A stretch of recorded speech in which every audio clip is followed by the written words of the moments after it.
Hi, today's weeknight dinner is going to be toasted buckwheat groats with radicchio and bacon. So first of all, you need toasted buckwheat groats. You can get this either on Polish shops or in the world food section. Otherwise you could use normal buckwheat, but it's got a completely different taste. This dark brown stuff is very popular in Eastern Europe, and I think if you try it, you'll realise why. It's got a very good taste, really specific. And I think it goes well with radicchio from northern Italy. Which is this red cabbage. We also need some hard cheese like pecorino cheese, Lardons or bacon or pancetta.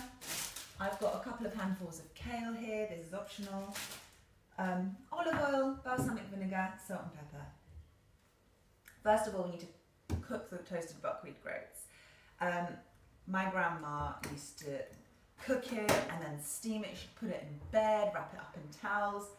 And it is best if you do that, but you need hours. So we're just gonna cook it like rice and let it steam for like 5 to 10 minutes afterwards. So the first thing we need to do is wash and then cook the buckwheat groats.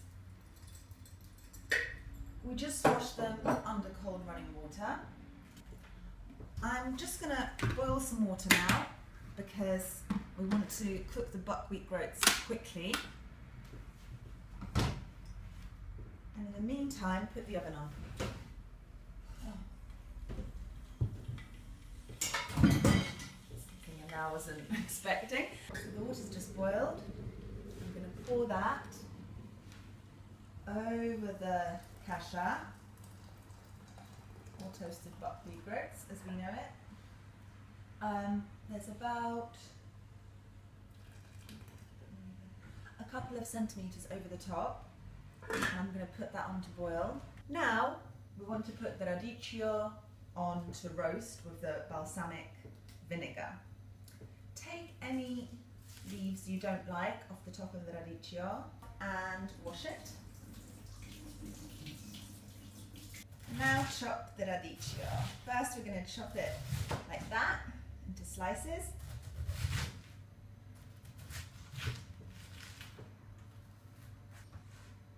And then turn it around and chop it that way, vertically. Once the kasha starts bubbling, turn it right down, cover it, and then just allow it to cook. Put the radicchio on a baking tray. Put a little bit of olive oil on the radicchio. And now a lot of balsamic vinegar. The reason we put a lot of balsamic vinegar on it is because balsamic vinegar is sweet and the radicchio is quite bitter. And salt and pepper. And we stick that in the oven for about 20 minutes at about 200 degrees centigrade. Now the lardons, or bacon or pancetta if you're using it. If you are using bacon and pancetta, chop it up. I've got lardons here, which are already cubed, but I want them even finer than this. So I'm just going to chop them a little bit more with a sharp knife. And on a really big frying pan, you want to fry the lardons. It doesn't have to be as massive as this one, but the more room you give it, the kind of more chance they have to crisp up.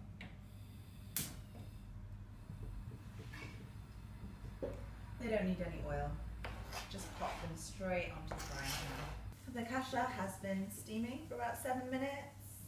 The kale has been in the oven together with the radicchio. We just need to finish off the bacon and we're basically done. And you can grate your cheese now, or if you're going to use something like feta, you can chop it up into cubes. I think that would go well as well. I think it might be ready. The bacon's nice and crispy, which is what it's all about. I'll show you. So we can turn the oven off. And we add the kasha. Oh, we can turn this off as well now. We add the kasha to the bacon bits. So mixing it all in so that the buckwheat groats takes on that lovely bacon flavour and gets some fat in there too because it needs it. The grated cheese goes on top.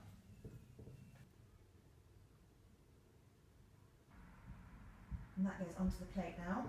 And just leave a little bit of room for the vegetables.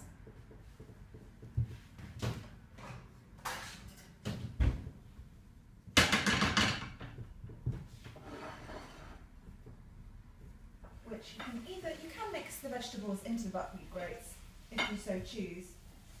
I like to have them on the side and to mix them in as I go. Toasted buckwheat groats with radicchio and bacon.